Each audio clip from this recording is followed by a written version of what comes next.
আর মানে আমি তো মনে করি যে জুনিয়র আকিজ সাহেব ব্যাক করেছেন। এইটা মাথায় হয়তো 1-2 বার আসতে পারে, কারণ আমি কিন্তু কোনো সকলের মতো না, আমার ব্যাচেলার্স ডিগ্রি কমপ্লিট করি নাই।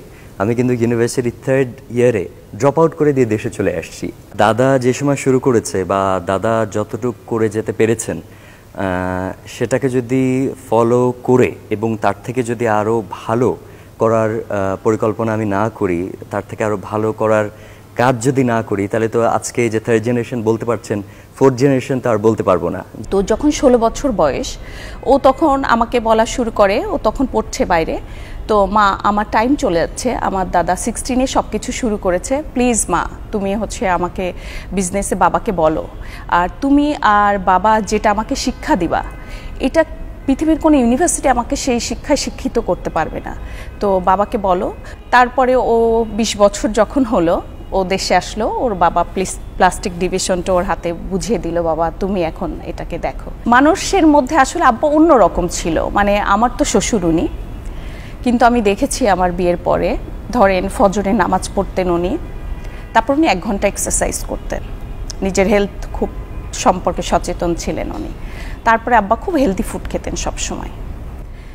আর তারপরে আব্বা যখন সন্ধ্যায় আসতেন 1 ঘন্টা আবার আব্বা এক্সারসাইজ করে বাসায় আসতেন এবং আমাদের জন্য আইসক্রিম, বাদাম, কেক এগুলো নিয়ে আসতেন, এবং আমরা সব বৌমারা বাচ্চারা মিলে আব্বার সাথে একই রুমে আব্বা আমাদেরকে খেতে দিতেন, আমরা খেতাম। এবং আব্বার সাথে আমাদের দেখা করাটা, আব্বা টেবিলে যখন খেতে বসতেন, বৌমাদেরকে তার চারপাশে বৌমা থাকতে হবে, আমাদেরকে নিতেন।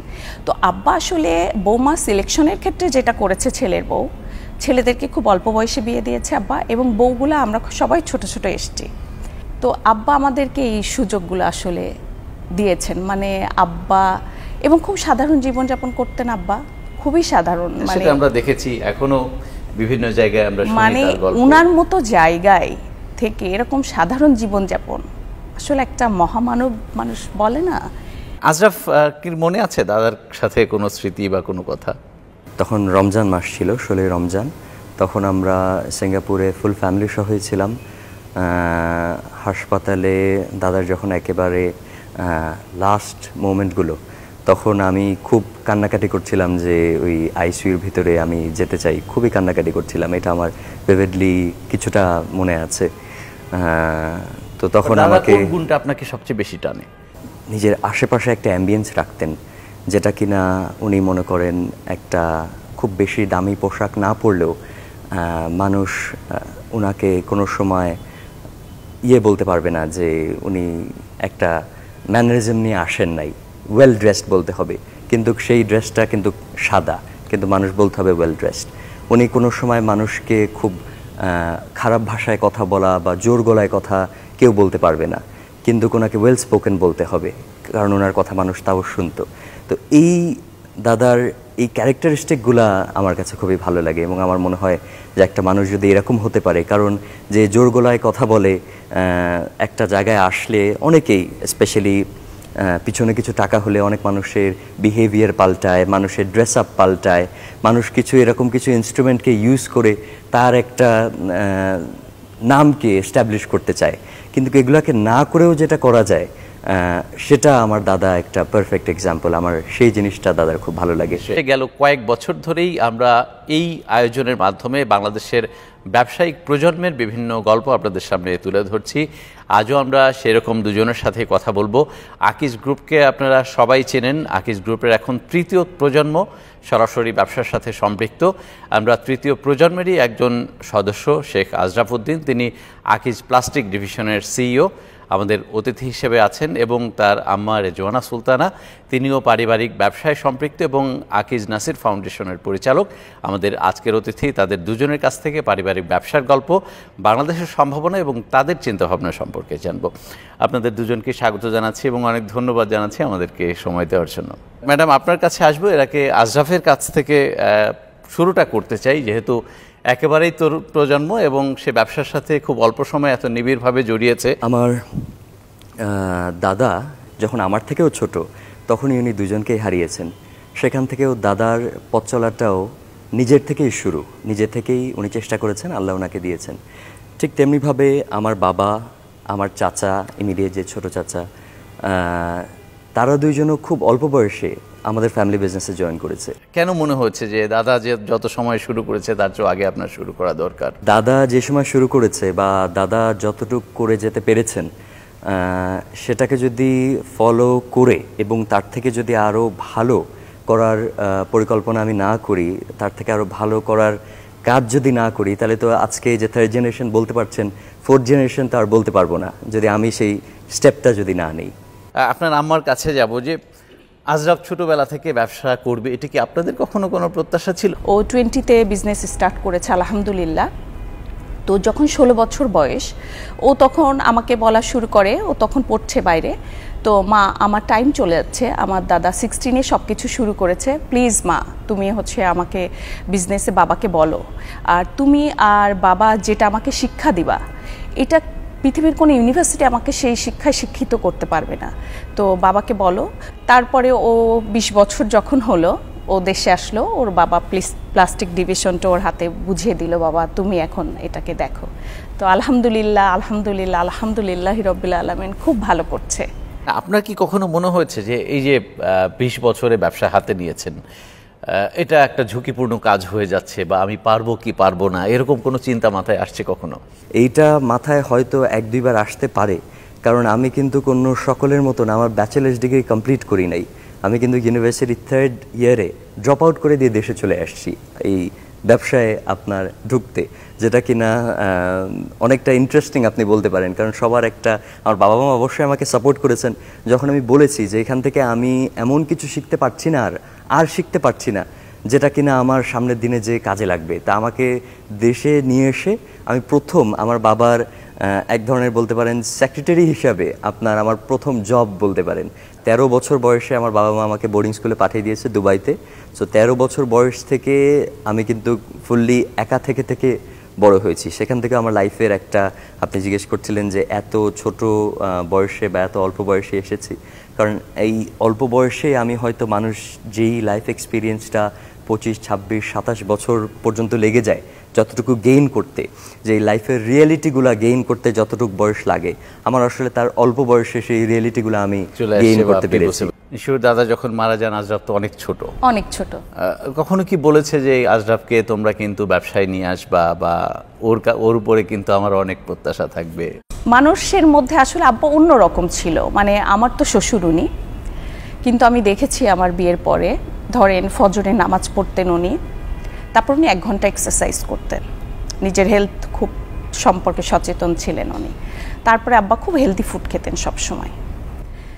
আর তারপরে আব্বা যখন সন্ধ্যায় আসতেন 1 ঘন্টা আবার আব্বা এক্সারসাইজ করে বাসায় আসতেন, এবং আমাদের জন্য আইসক্রিম, বাদাম, কেক এগুলো নিয়ে আসতেন, এবং আমরা সব বৌমারা বাচ্চারা মিলে আব্বার সাথে একই রুমে আব্বা আমাদেরকে খেতে দিতেন, আমরা খেতাম। এবং আব্বার সাথে আমাদের দেখা করাটা, আব্বা টেবিলে যখন খেতে বসতেন, বৌমাদেরকে তার চারপাশে বৌমা থাকতে হবে, আমাদেরকে নিতেন। তো আব্বা আসলে বৌমা সিলেকশনের ক্ষেত্রে যেটা করেছে, ছেলের বউ, ছেলেদেরকে খুব অল্প বয়সে বিয়ে দিয়েছে আব্বা, এবং বউগুলো আমরা সবাই ছোট ছোট এসছি। তো আব্বা আমাদেরকে এই সুযোগগুলো আসলে দিয়েছেন, মানে আব্বা, এবং খুব সাধারণ জীবনযাপন করতেন আব্বা, খুবই সাধারণ, মানে আমরা দেখেছি এখনো বিভিন্ন জায়গায় আমরা শুনি, মানে উনার মতো জায়গায় থেকে এরকম সাধারণ জীবনযাপন, আসলে একটা মহামানব মানুষ বলে না। আজরাফ কি মনে আছে দাদার সাথে কোনো স্মৃতি বা কোনো কথা? তখন রমজান মাস ছিল, 16 রমজান, তখন আমরা সিঙ্গাপুরে ফুল ফ্যামিলি সহই ছিলাম। হাসপাতালে দাদার যখন একেবারে লাস্ট মোমেন্টগুলো, তখন আমি খুব কান্নাকাটি করছিলাম যে ওই আইসিইউর ভিতরে আমি যেতে চাই, খুবই কান্নাকাটি করছিলাম, এটা আমার ভিভিডলি কিছুটা মনে আছে। তো তখন আমাকে, কোন গুণটা আপনাকে সবচেয়ে বেশি টানে? নিজের আশেপাশে একটা অ্যাম্বিয়েন্স রাখতেন, যেটা কিনা উনি মনে করেন একটা খুব বেশি দামি পোশাক না পরলেও মানুষ উনাকে কোনো সময় বলতে পারবে না যে উনি একটা ম্যানারিজম নিয়ে আসেন নাই। ওয়েল ড্রেসড বলতে হবে, কিন্তু সেই ড্রেসটা কিন্তু সাদা, কিন্তু মানুষ বলতে হবে ওয়েল ড্রেসড। উনি কোনো সময় মানুষকে খুব খারাপ ভাষায় কথা বলা বা জোর গলায় কথা কেউ বলতে পারবে না, কিন্তু ওনাকে ওয়েল স্পোকেন বলতে হবে, কারণ ওনার কথা মানুষ তাও শুনতো। তো এই দাদার এই ক্যারেক্টারিস্টিকগুলা আমার কাছে খুবই ভালো লাগে এবং আমার মনে হয় যে একটা মানুষ যদি এরকম হতে পারে, কারণ যে জোর গলায় কথা বলে একটা জায়গায় আসলে অনেকেই স্পেশালি পিছনে কিছু টাকা হলে অনেক মানুষের বিহেভিয়ার পাল্টায়, মানুষের ড্রেস আপ পাল্টায়, মানুষ কিছু এরকম কিছু ইনস্ট্রুমেন্টকে ইউজ করে তার একটা নামকে এস্টাবলিশ করতে চায়, কিন্তু এগুলাকে না করেও যেটা করা যায় সেটা আমার দাদা একটা পারফেক্ট এক্সাম্পল। আমার সেই জিনিসটা দাদার খুব ভালো লাগে। স্বাগত জানাচ্ছি। আপনার কাছ থেকে বিরতিতে যাচ্ছিলাম যে ছেলে আজরাফ এবং ব্যবসায়ী আজরাফ, এই দুটোর মধ্যে পার্থক্যটা কোথায়, বা কোন গুণগুলো আপনাকে সবচেয়ে বেশি টানে, সেটা ব্যবসায়ী হিসেবে হোক ছেলে হিসেবে হোক? ছেলে হিসাবে আলহামদুলিল্লাহ, আমি আসলে প্যারেন্টস হিসাবে আমরা আসলে আলহামদুলিল্লাহ হ্যাপি। আল্লাহ আমাদেরকে এই যুগে এই টাইমে এরকম একটা ছেলে দিয়েছে। আমি একটা সিম্পল কথা বলি, আমি ধানমন্ডি লেকে, বা আমাদের বাসা যেহেতু ধানমন্ডিতে, পার্কে হাঁটতে যাই, যখন ওর সমবয়সী বা ওর থেকে একটু ছোট বা বড় সবাই মানে যেভাবে দেখি জীবনযাপন করছে, তখন আমি ভিতর ভিতর আসলে আল্লাহর অনেক শুকরিয়া আদায় করি যে আল্লাহ আপনি আমাকে কি দিয়েছেন, আমি কি দিয়ে এটা মানে কিভাবে আমি শুকরিয়া আদায় করব। আলহামদুলিল্লাহ যে ও ছেলে হিসাবে মানে একদমই পারফেক্ট, এখন এই মুহূর্তে একদমই পারফেক্ট একটা ছেলে। ধরেন ছোটোবেলায় 20 বছর বয়সে, আমি জানি না এখনও পর্যন্ত কোনো জেনারেশন 20 বছরে ব্যবসায় স্টার্ট করেছে কিনা, আলহামদুলিল্লাহ করেছে। ও ওইটার ক্যাপাবল ওর আছে, ও ক্যাপাবল দেখে ওর বাবা ওকে এই ওর যোগ্যতা অনুযায়ী ওকে দেখেন এত কয়েক হাজার কোটি টাকার একটা ইন্ডাস্ট্রি দিয়েছে। ও যদি ওই জায়গাটা না রাখতো বাবা মার কাছে, ওই বিশ্বাসটা না রাখতো, তাহলে একটা 20 বছরের বাচ্চার হাতে এটা তো আসলে খেলা না, তো বড় ইন্ডাস্ট্রি বুঝাই দেয়া। সো ওর বাবা ওই জায়গাটা ওকে দিয়েছে এবং ও ওটা খুব সুন্দরভাবে হ্যান্ডেল করছে। ব্যবসায়ী হিসাবে ও আর মানে আমি তো মনে করি যে জুনিয়র আকিজ সাহেব ব্যাক করেছেন, এই আর কি। আলহামদুলিল্লাহ একটা শব্দেই বলতে পারি, কারণ দাদার মতো পরিশ্রমী সে খুবই মানে মানে এত বাংলাদেশে এত ও বাই রোডে ট্রাভেল করে, ধরেন আমাদের হেলিকপ্টার আছে কিন্তু ও কিন্তু ইউজ করে না, ও যায় না। ও আজকে যে ড্রেসটা পরেছে ও এরকমই সাধারণ দাদার মতো। একটু আগে ওর দাদার কথা যে ও বললো কেন ওর দাদার যে জিনিসগুলো ওকে আকৃষ্ট করেছে, তো আসলে ওর দাদা হতে চাই, মানে ওর দাদা হতে চাই ও, মানে ওর দাদা যেমন ছিল মানুষের সাথে ব্যবহারে, বিজনেসে, চিন্তা ভাবনাতে, ওর ছোটোবেলা থেকে হয়তো ওইটাই কপি করছে, ওইটাই হয়তো ও চিন্তা করছে যে আমি আমার, এই জন্য ও 16-এ আমাদেরকে বলতো যে আমার দাদা শুরু করেছিল আমিও শুরু করতে চাই, মানে একই টাইমেও আসলে করতে চাই। না, আজরাফের কাছে একটা জানবার বিষয় যে আপনি যে ডিভিশনটা এখন দেখছেন, এই ডিভিশনে তো আরও অনেক মার্কেট প্লেয়ার আছে বাংলাদেশে, সো তাদের সাথে কম্পিট করাটা নিশ্চয়ই অনেক বেশি চ্যালেঞ্জের। শুধু আমার এই ডিভিশনেই না, যদি আপনি অ্যাজ আকিজ অ্যাজ আ হোল আপনি যদি জিজ্ঞেস করেন যে আকিজ কেন ভালো করে, বা আকিজ এক একটা ইন্ডাস্ট্রিতে কেন তার লিডিং পজিশনগুলো ধরে রাখতে পেরেছে, বা যেখানে আকিজ ইনভেস্টমেন্ট করেছে সেখানেই আকিজ আলহামদুলিল্লাহ ভালো করেছে। আমরা এখনও আমাদের যে সেই পুরান ম্যাচের বিজনেসটা, ছোট একটা ফ্যাক্টরি, কিন্তু এখনও আমাদের ফ্যাক্টরি গেটটা চালু আছে। আমার যারা কম্পিটিটররা আছে সবার থেকে আকিজের একটাই পার্থক্য, যেটা এবং পার্থক্য বা আমাদের পলিসি যেটাই বলেন, সেটা হচ্ছে যে অনেস্টি টুয়ার্ডস কোয়ালিটি। আমরা প্রোডাক্টের স্ট্যান্ডার্ডের প্রতি অনেক অনেস্ট থাকতে চাই। এখন মানুষ ইউজুয়ালি কোয়ালিটি বললে মনে করে যে শুধু কাঁচামাল ভালো দিলেই হয়তো প্রোডাক্টের একটা ভালো কোয়ালিটি আসে, কিন্তু অনেস্টি টুয়ার্ডস কোয়ালিটি যখন আমি বলছি তখন এখানে অনেকগুলো বিষয়। কাঁচামাল তো অবশ্যই একটা বিষয়, প্রোডাক্টের অ্যাস্থেটিক এটাও কিন্তু কোয়ালিটির একটা বিষয়, প্রোডাক্টের সেফটি স্ট্যান্ডার্ডস এটাও কিন্তু একটা কোয়ালিটির বিষয়। আমি আপনাকে একটা ছোট্ট এক্সাম্পল দিই। আমাদের আকিজ পাইপস এই কোম্পানিটা, আমি আমার চাচা আপনার ফ্যাক্টরিটা তৈরি করেছেন, কমার্শিয়াল অপারেশনস আমি শুরু করেছি, আমার ফার্স্ট জব ছিলেন এটা। তো এখানে কোয়ালিটিতে আমরা একটা কি বললাম যে আপনার অনেস্টি টুয়ার্ডস কোয়ালিটি। তো প্রথমে মেশিনের কথা আমি বলি। মেশিনে আমরা জার্মান মেশিন, ফুল প্ল্যান্টের মানে এক মাথা থেকে লাস্ট মাথা পর্যন্ত সব কিছু, সেটা মিক্সিং ফ্যাসিলিটি, পাইপের এক্সট্রুশন মেশিনস, সকল কিছু জার্মান মেশিন দিয়ে আমরা তৈরি করেছি। সেটা বাংলাদেশে পাইপ ম্যানুফ্যাকচারাররা আরও এস্টাবলিশ আরও 5-7টা আছে, কেউ করে নাই এবং কেউ করতে সাহসও করতে পারবে না, কারণ আকিজ ওই স্টেপটা যে কোনো ইন্ডাস্ট্রিতেই প্রথমেই নেয়। তো সেটা আমরা করেছি, সেটা কিন্তু মেশিন ভালো, এটা একটা কোয়ালিটির প্রতি অনেস্টি রাখা। প্রোডাক্টের ডিজাইনে আমরা একটা কারেক্ট ডিজাইন নিয়ে এসেছি, এটাও কিন্তু অনেস্টি টুয়ার্ডস কোয়ালিটি। ম্যাডামের কাছে আমার আরেকটা প্রশ্ন, যে আশরাফকে তো চাইলে বিদেশে অনেক বিলাসী জীবন বা ভালো করে থাকা বা রাখতে পারতেন, এই ব্যবসার মতো ঝক্কি ঝামেলা অনেকে মনে করেন এখানে ওকে না ঢুকালেও পারতেন, কি কারণে এটা করেনি? কেন ওকে ফিরে এসে পারিবারিক ব্যবসায়ী বা আপনার উৎসাহ দিয়ে? কাজকে ভীষণ আকারে ভালোবাসে, বাসায় যে থাকে সেই সময়টুকু ও কাজ করে, মানে ও মনে করে সময় চলে যাচ্ছে, এর মধ্যে কিভাবে কাজ করব।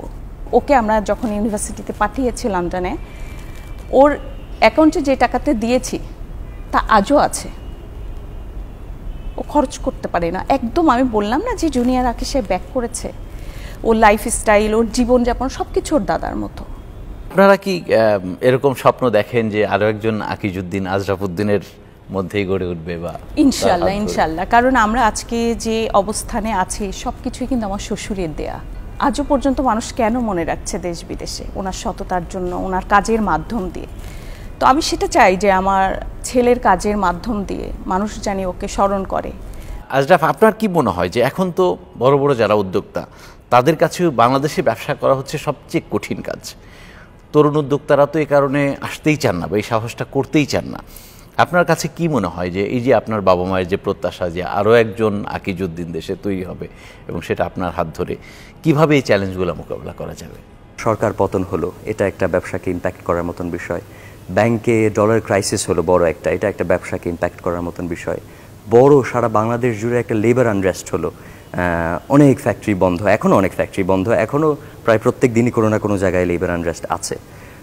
এটা ব্যবসার বড় একটা আপনার ডিফিকাল্টি তৈরি করেছে। বাংলাদেশের 3 ভাগের 1 ভাগ মাঝে বন্যায় আপনার ডুবে গেল, লাস্ট 12 মাসেই হয়েছে, এটাও একটা ব্যবসাকে ডিফিকাল্ট সিচুয়েশনে পড়েছে। কিন্তু আমি যে ডিভিশনটা দেখি আকিজ প্লাস্টিক্স ডিভিশন, আমাদের ফ্যাক্টরি বলেন বা সেলস অপারেশনস বলেন, আমাদের বিজনেস অপারেশনস, আমরাই একমাত্র প্লাস্টিক ইন্ডাস্ট্রিতে একটা মাত্র কোম্পানি যাদের লাস্ট 12 মাসে একটা শিফটও আলহামদুলিল্লাহ ফ্যাক্টরি বন্ধ করতে হয় নাই। যে এই চ্যালেঞ্জেসগুলো কিন্তু অলরেডি আপনি যে চ্যালেঞ্জেসগুলোর কথা বলছেন আমরা সেগুলোকে মোকাবেলা করে এসেছি। আমার লেবারদের স্যালারি কিন্তু আমি আমার ইন্ডাস্ট্রি মিনিমাম ওয়েজ থেকে বাড়াতে পারবো না, কারণ আমি কম্পিটিটিভ থাকতে পারবো না। কিন্তু এটা যদি ওদের সাথে আমি শেয়ার করি যে কেন বাড়াতে পারবো না, তাহলে 10টা মানুষ আমার কথা বুঝবে। বাংলাদেশের ব্যবসায়িক সম্ভাবনা বা বাংলাদেশের সমৃদ্ধির সম্ভাবনা নিয়ে আপনি কতটা আশাবাদী? বাবা বলেন যেই ব্যবসায় যত বেশি ঝামেলা সেই ব্যবসায় তত বেশি রিটার্ন। বাংলাদেশে 1000টা ঝামেলা থাকতে পারে, তার মানে 1000টা সলিউশন আছে, এবং 1000টা সলিউশনে 1000 জন আপনার 1000 কোটি টাকার মালিক হওয়া সম্ভব আমি মনে করি। এবং আমার চাচা একটা কথা বলেন যে কোনো ব্যবসায় লসের না, ব্যবসা লস করবে নাকি লাভ করবে, ব্যবসা ভালো করবে নাকি খারাপ করবে, আমাদের মতন যারা ব্যবসাকে লিড করছে তাদের উপরে নির্ভর করে যে ব্যবসা কতটুকু কী করবে। কোনো একটা ইন্ডাস্ট্রিতে যেখানে 10 জন লস করে, একজন সেখান থেকে লাভ করে এসে বের হয়ে আসে, সে কিন্তু টেকে থাকে, অন্য 10 জন পড়ে যায়। গত বছর 100 টাকা করলে এবছর 150 টাকা আমি গ্রোথ করেছি, 154 টাকা এক্স্যাক্ট 54% গ্রোথ করেছি। অন্য সবাই কিন্তু 3%, 5%, 10% যেগুলো রেগুলার গ্রোথ। আবার অনেকে আছে আমার ইন্ডাস্ট্রিতে লাস্ট 3 মাসে 2টা কোম্পানি ব্যাংক ফাইন্যান্সের কারণে, এলসি না খুলতে পারার কারণে আপনার মার্কেটে টিকে থাকতে পারছে না। সেখানে কিন্তু আমরা দিনে দিনে আলহামদুলিল্লাহ সব কিছু আল্লাহ দিয়েছেন, দিনে দিনে আমরা আমাদের পলিসিগত কারণে আমরা এগিয়ে যেতে পারছি। আমরা শেষ করব, দুজনের কাছে 2টা প্রশ্ন আছে। আপনার কাছে শেষ প্রশ্ন আমার, আকিজ গ্রুপকে কোথায় দেখতে চান আগামী 10 বছর, 20 বছর বা 30 বছর পর? দাদার ছিল যে সে ঘুমানোর জন্য একটা কমফোর্টেবল জায়গা ছিল না, সেখান থেকে আমার বাবারা আসলো যে ঘুমানোর জন্য হয়তো আরেকটু কমফোর্টেবল একটা জায়গা আসলো, সেই জায়গা থেকে আমি এসেছি আরও একটা ভালো গাড়িতে এখন চড়ছি, হেলিকপ্টারও চড়েন মাঝে মাঝে। হেলিকপ্টারে চড়ছি। তো আসলে নেক্সট গোয়িং ফরওয়ার্ড আমার নেক্সট প্রজন্ম যদি আবার আপনার হচ্ছে সেই পিছে চলে যায়, তাহলে কিন্তু 3rd জেনারেশনেই কেউ মনে রাখবে না, হয়তো আরও 2টা জেনারেশন পর সবাই ভুলে যাবে। কিন্তু আকিজ গ্রুপে যেখানে আমি দেখতে চাই যে আমার নেক্সট জেনারেশন, তার নেক্সট জেনারেশন, আমার নেক্সট জেনারেশন যদি আমার বাবা যেমন এক্সপেক্ট করে যে আমার ছেলে আমার থেকে ভালো করবে, আমার থেকে 10 গুণ করবে, আমার দাদা যা এক্সপেক্ট করে গিয়েছেন আমার বাবা তা ডেলিভার করেছেন, বাবা আমার থেকে যা এক্সপেক্ট করেছেন আমি তা করার চেষ্টা করছি, ইনশাআল্লাহ আমার নেক্সট জেনারেশন তার নেক্সট জেনারেশনে যেন টিকে থাকতে পারে। কারণ এরকম 3rd জেনারেশনই অনেক রেয়ার। বাংলাদেশে আপনি কয়টা কোম্পানি বলতে পারবেন যে তারা 3rd জেনারেশনে এসে ব্যবসা করছেন? হাতে গুনে 10টা আঙ্গুলও পার করতে পারবেন না। কিন্তু আমরা ইনশাল্লাহ আমাদের প্ল্যানিং থার্ড তো অলরেডি শুরু করেছি, 4th 5th জেনারেশনও যেন ব্যবসা যেন দিনে দিনে বড় হয়, এবং সেভাবে বড় না হয় যেভাবে বাংলাদেশের অনেকেই ব্যবসাকে বড় করেছেন। যে কোনো দেশেই 3rd generation is rare, 4th 5th very very few. তা আমরা আসলে বাংলাদেশ থেকে যদি ওয়ার্ল্ডের একটা এরকম ফ্যামিলি হতে পারি, যেটা আমাদের লক্ষ্য, যে সারা পৃথিবীতেই যেমন আমরা ইন্ডিয়ান ফ্যামিলির কথা হয়তো শুনি, আমরা ইউরোপিয়ান আমেরিকান ফ্যামিলির কথা শুনি, তো বাংলাদেশের আমরা এরকম প্রথম ফ্যামিলি হতে চাই যে ফ্যামিলি কিনা সারা পৃথিবী চিনবে, যে একটা সাকসেসফুল ব্যবসায়িক ফ্যামিলি যারা 5-6 জেনারেশন ধরে ব্যবসা করি। আপনার আম্মাকে দিয়ে শেষ করব আজকের আয়োজন। ম্যাডাম, আমরাও প্রত্যাশা করি আজরার যে স্বপ্নের কথা বলল সেগুলো পূরণ হোক, নিশ্চয়ই আপনারাও তার চেয়ে ভালো চান। বাবা মামা হিসাবে এটাই চাই যে আজরাফের এই স্বপ্নটা জানি আল্লাহ আলহামদুলিল্লাহ আল্লাহ জানি ইনশাল্লাহ পূরণ করে দেয়। কখনো কি মনে হয়েছে যে ও ব্যবসা না করলে ভালো হতো, ও অন্য কিছু করলে ভালো হতো? এরকম অপশনই আসলে আজরাফ এই 2 বছরে আমাদের সামনে দাঁড় অপশনই দেয়নি, অপশনই দাঁড় করাননি, মানে ও দেয়নি আমাদেরকে যে আমরা চিন্তা করব যে ও এটা না হয়ে অন্য কিছু হলে মনে হয় ভালো হতো। আপনাদের দুজনকে অনেক ধন্যবাদ। আমরা আজকের আয়োজনটা এখানে শেষ করছি। আপনাকে অনেক থ্যাংক ইউ ধন্যবাদ। আপনাকে। দর্শকের সাথে শেষ করছি আজকের মতো ঈদের বিশেষ আয়োজন প্রজন্ম। ভালো থাকবেন সবাই।